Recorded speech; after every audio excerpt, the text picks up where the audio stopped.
दुख और सुख जो कोई मनुष्य नहीं व्यक्त कर सकता, माने अपने भावों को नहीं कह सकता, तो यह अपमान जगत में केवल पशु ही सह सकता है।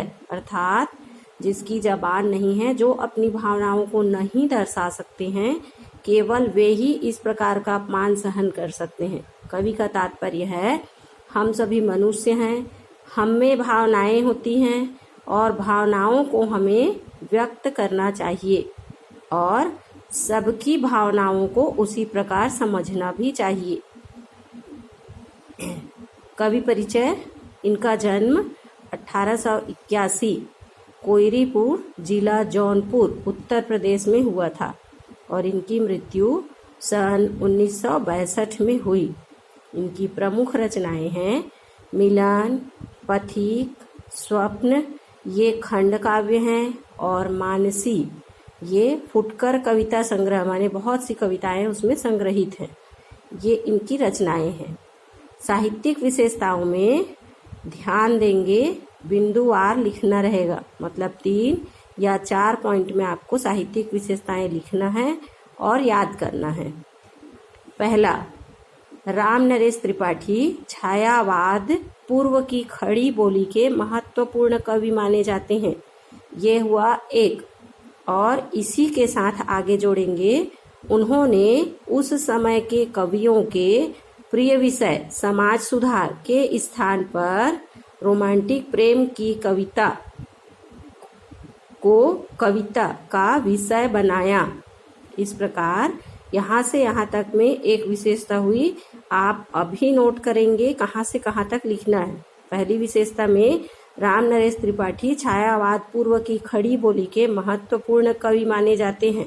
उन्होंने उस समय के कवियों के प्रिय विषय समाज सुधार के स्थान पर रोमांटिक प्रेम को कविता का विषय बनाया। यहाँ तक में हुआ एक। दूसरा, कविताओं में देश प्रेम और वैयक्तिक प्रेम दोनों मौजूद हैं, लेकिन देश प्रेम को ही उन्होंने विशेष स्थान दिया। कविता कौमुदी जो 8 भाग में है, उन्होंने हिंदी, उर्दू, बंगला, संस्कृत की लोकप्रिय कविताओं का संकलन किया है। इसी के एक खंड में ग्राम गीत संग्रहित है। यहाँ तक हुआ 2। तीसरा है, उन्होंने कई वर्षों तक, जो अभी दूसरे पॉइंट में लिखे उसके 2 लाइन नीचे से, उन्होंने कई वर्षों तक बानर नामक पत्रिका का संपादन किया, जिसमें मौलिक एवं शिक्षाप्रद कहानियां, प्रेरक प्रसंग आदि प्रकाशित होते थे। कविता के अलावा उन्होंने नाटक, उपन्यास, आलोचना, संस्मरण, अन्य विधाओं में भी रचनाएं की हैं। आपको यहाँ तक लिखना है 3 विशेषताएं। उसके बाद प्रस्तुत अंश। प्रस्तुत अंश से तात्पर्य है पाठ जो हम अभी पढ़ेंगे। पथिक शीर्षक खंड काव्य के पहले सर्ग से लिया गया है। किससे लिया गया है? पथिक, जिसका शीर्षक है ये एक खंड काव्य है, उसके पहला सर्ग, जैसे हम अध्याय पाठ रखते हैं ऐसे ही कुछ कविताओं का एक सर्ग होता है, वैसे ही पहले सर्ग से है। इस दुनिया के दुखों से विरक्त काव्य, दुखों से माने जिससे किसी को दुख पहुंचे, ऐसा कुछ अंश, विरक्त माने संसार से दूर जो हो जाते हैं। काव्य नायक, काव्य का जो नायक है, किसी एक को जो नायक मानकर कविता करते हैं। पथिक प्रकृति के सौंदर्य पर मुग्ध होकर, माने जब इधर उधर जाते आते रहते हैं तो प्रकृति की जो चीजें हैं उन पर नजर पड़ती है, वैसे ही सौंदर्य पर मुग्ध होकर वहीं बसना चाहता है। वास्तव में पथिक का तात्पर्य है राहगीर, माने रास्ता चलने वाला। तो कुछ समय के लिए जो वहां पर रुक जाता है, मुग्ध होना माने मोहित हो जाना, प्रकृति की सुंदरता को देखकर, उसकी बारीकियों को देखते हुए राह चलना छोड़कर कुछ समय के लिए वहीं रुक जाता है।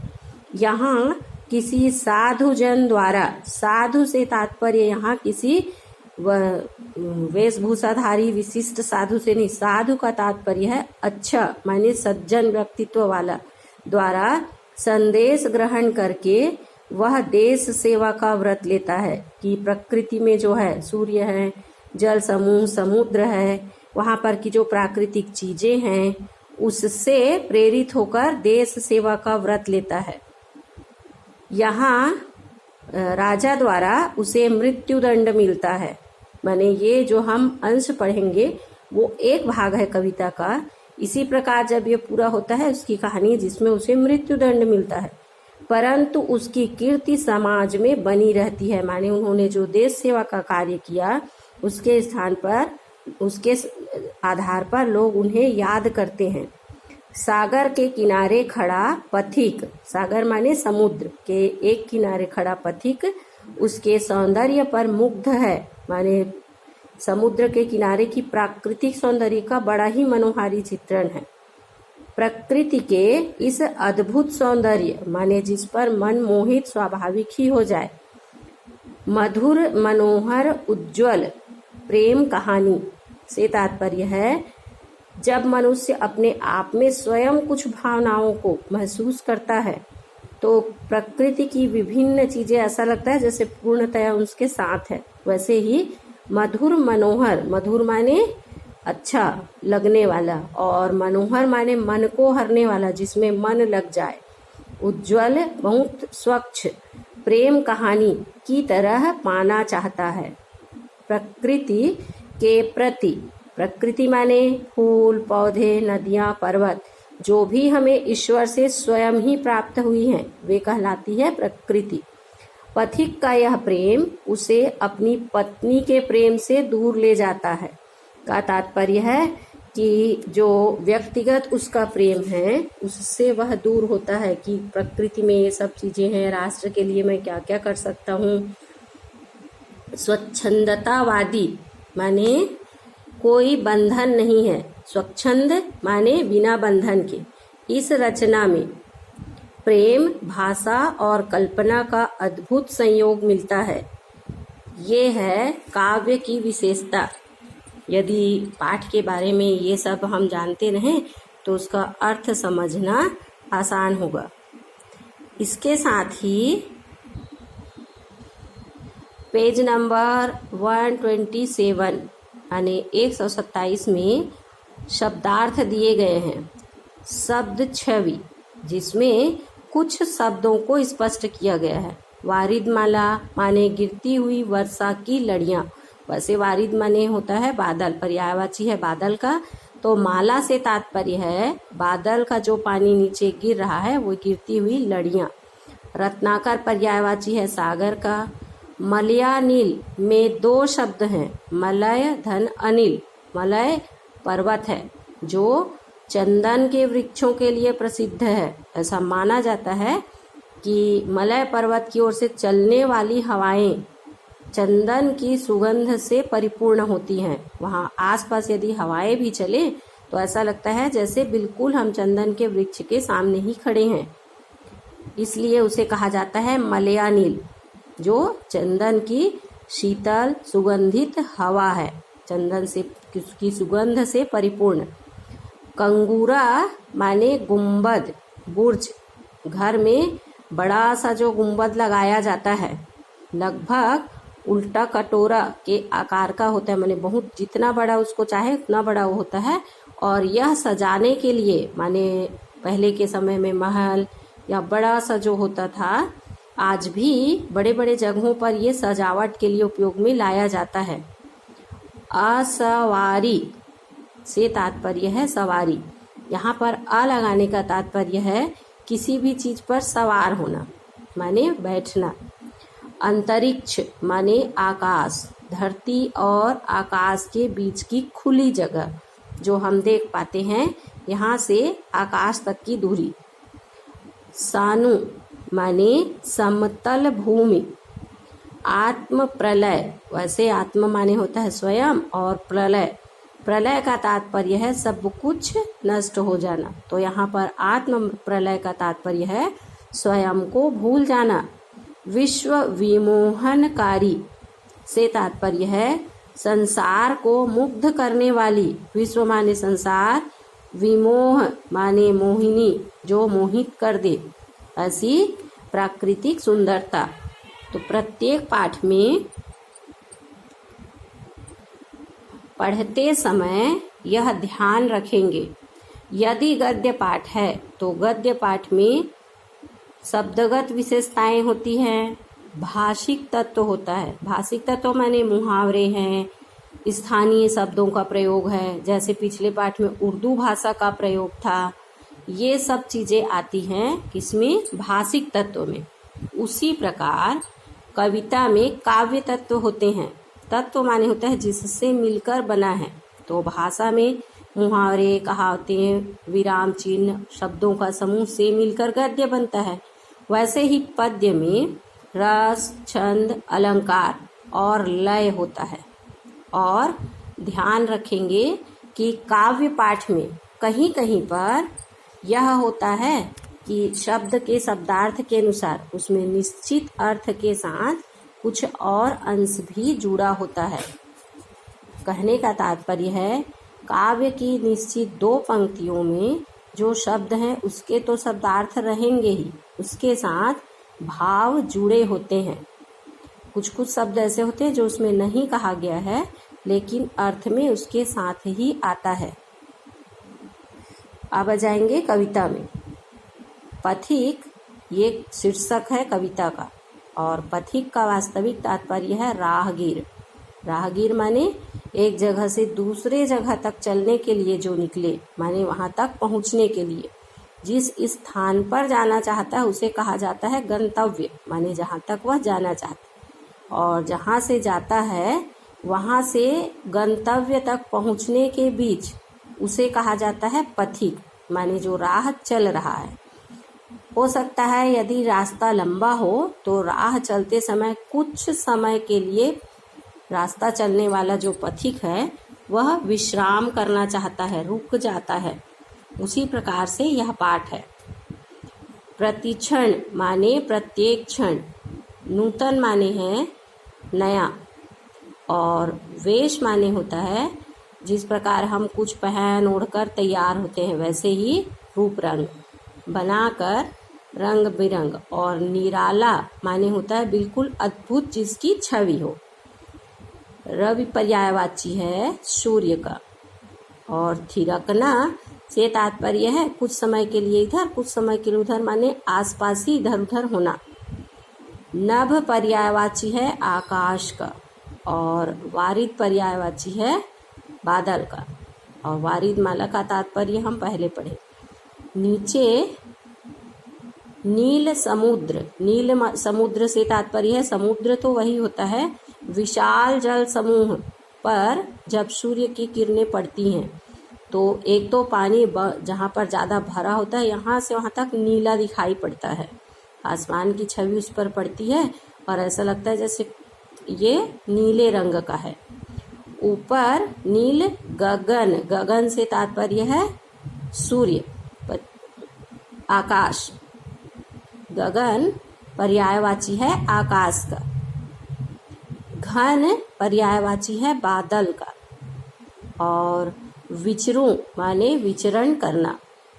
कवि कहते हैं प्रतिक्षण नूतन वेश बनाकर रंग बिरंग निराला, रवि के सम्मुख थिरक रही है नभ में वारिद माला। नीचे नील समुद्र मनोहर, ऊपर नील गगन है, घन पर बैठ बीच में विचरूं, यही चाहता मन है। पहले भी आप लोगों को यह ध्यान दिलाया गया है कि काव्य और गद्य दोनों में ही पढ़ने में आपको इस प्रकार का लय और विराम चिन्हों का ध्यान रखना है। पढ़ते समय जो हम कविता पढ़ते हैं उसमें लय पूर्वक ही पढ़ना रहेगा।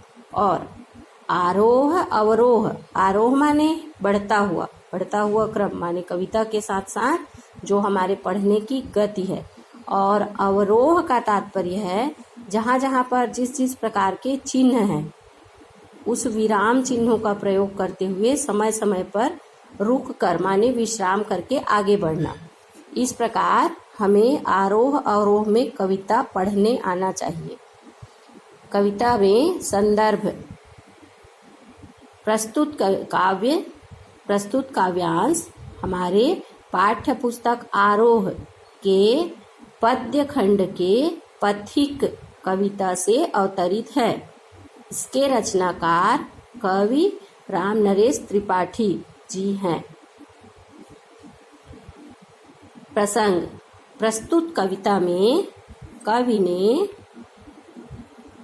समुद्र के प्रति पथिक की, माने जो राहगीर चल रहा है, जो कुछ समय के लिए समुद्र के किनारे रुका हुआ है, पथिक की अनुभूति माने प्राकृतिक सौंदर्य को जो वह महसूस कर रहा है व्यक्त किया गया है। प्रसंग में है, प्रस्तुत पद्यांश में कवि ने समुद्र के प्रति पथिक के अनुभवों का व्यक्तिगत चित्रण किया है। यह समुद्र के किनारे का मनोहारी चित्रण है। उसके प्राकृतिक सौंदर्य का वर्णन है। किसका प्राकृतिक सौंदर्य है? समुद्र के किनारे का। यह है सूर्योदय, माने कब का समय? प्रातःकालीन, जब सूर्य उगता है। कवि के अनुसार प्रतिक्षण नूतन वेश बनाकर रंग बिरंग निराला, माने पथिक जब समुद्र के किनारे खड़ा है तो वह देखता है कि समुद्र के किनारे का प्राकृतिक रूप सौंदर्य अत्यंत मनोहारी है। उसके अनुसार प्रत्येक क्षण, प्रतिक्षण माने प्रत्येक क्षण प्रकृति का रूप परिवर्तित हो रहा है, अर्थात प्रकृति नया नया वेश बनाकर सामने प्रस्तुत हो रही है।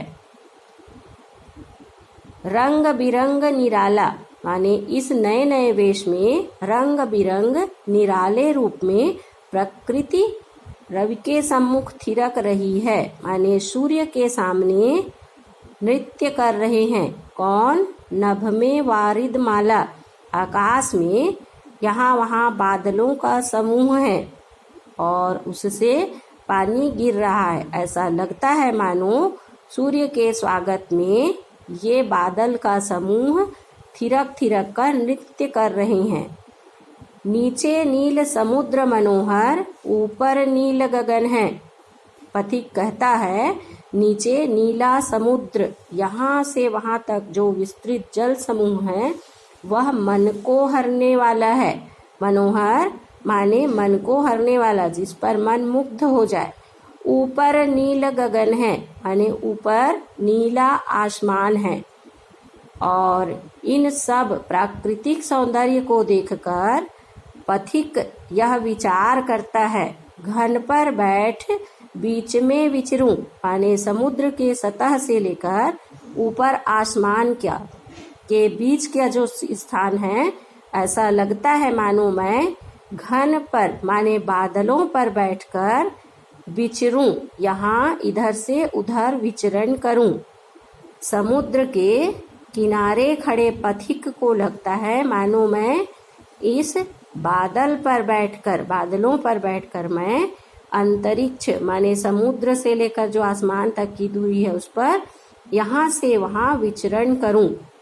इस प्रकार यहाँ पर समुद्र के किनारे का मनोहारी चित्रण है। अब चूंकि यह काव्य है, काव्य में संदर्भ हो गया, प्रसंग, पथिक समुद्र के किनारे का जो प्राकृतिक दृश्य है वह अनुभव करता है। कवि ने इसका मनोहारी चित्रण किया है। और अर्थ, प्रतिक्षण नूतन वेश बनाकर रंग बिरंग निराला, प्रकृति प्रत्येक क्षण नए नए वेश बदल रही है, माने रूप बदल रही है और उसका यह रंग निराला ही है, अद्भुत है। ऐसा लगता है मानो सूर्य के सामने बादलों का समूह थिरक थिरक कर नृत्य कर रही है। किसका स्वागत कर रही हैं? उगते हुए सूर्य का। नीचे नील समुद्र मनोहर, मानो नीचे यहाँ से वहाँ तक नीला समुद्र मन को हरता है। ऊपर नील गगन है और ऊपर नीला आसमान है। पथिक का मन चाहता है, पथिक कहता है घन पर बैठ माने इन बादलों पर बैठकर मैं यहाँ से वहाँ विचरण करना चाहता हूँ। उसका मन यह चाहता है कि समुद्र से लेकर आकाश के बीच की जो दूरी है, इन बादलों पर सवार होकर मैं यहाँ से वहाँ तक विचरण करता रहूं। अब इसमें विशेष बहुत सारे पर्यायवाची शब्द हैं। कौन कौन से?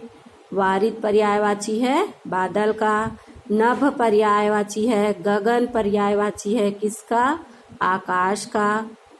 और सूर्य का पर्यायवाची है नूतन माने नया है। और दूसरी विशेषता है प्रकृति का मनोहारी चित्रण किया गया है, अर्थात इस कविता में सूर्य के किनारे उगते हुए सूर्य का माने प्रातः होने का बड़ा ही सुंदर चित्रण है। अगली कविता है रत्नाकर गर्जन करता है, मलिया नील बहता है, हरदम यह हौसला हृदय में प्रिय भरा रहता है। इस विशाल विस्तृत महिमा में रत्नाकर के घर के कोने कोने में लहरों पर बैठ फिरूं जी भर के। यहाँ पर संदर्भ वही रहेगा क्योंकि एक ही पाठ है, तो आपको संदर्भ में लिखते समय ध्यान रखना है कि ये आरोह के पद्य खंड के पथिक कविता का अंश है। और इसके रचनाकार कौन है? कवि रामनरेश त्रिपाठी। इस कविता में त्रिपाठी जी ने माने कवि ने सागर के किनारे खड़े पथिक की मनोदशा का मनोहारी चित्रण किया है। सामने सूर्योदय होता है और उसकी छवि वहां पर की सुगंधित हवाओं के साथ वर्णित करते हैं। कवि के अनुसार रत्नाकर पर्यायवाची है किसका? समुद्र का। गर्जन कहा जाता है बहुत तेज किसी की जो आवाज होती है। समुद्र की लहरें जोर जोर से उठ रही हैं तो उससे जो आवाज हो रही है। मलया नील में दो शब्द हैं, मलय धन अनिल। मलय एक पर्वत का नाम है जो चंदन के वृक्षों के लिए प्रसिद्ध है। जहाँ यदि हम आसपास खड़े हो जाएं और यदि मलय पर्वत की ओर से हवाएं चले तो प्रसिद्ध है चंदन युक्त हवाओं के लिए। चंदन की सुगंध की उसमें सम्मिलित होती है। हरदम माने हमेशा, हौसला माने किसी भी कार्य को करने के लिए साहस। यदि मन में सोचते रहें विचारते रहें लेकिन किसी से कुछ प्रेरणा मिले तो उसे ठान लेते हैं। वैसे ही प्रकृति के इस दृश्य को देखकर पथिक कुछ निश्चित करता है। विशाल माने होता है बहुत बड़ा। महिमामय से तात्पर्य है जिसके अंदर अनेक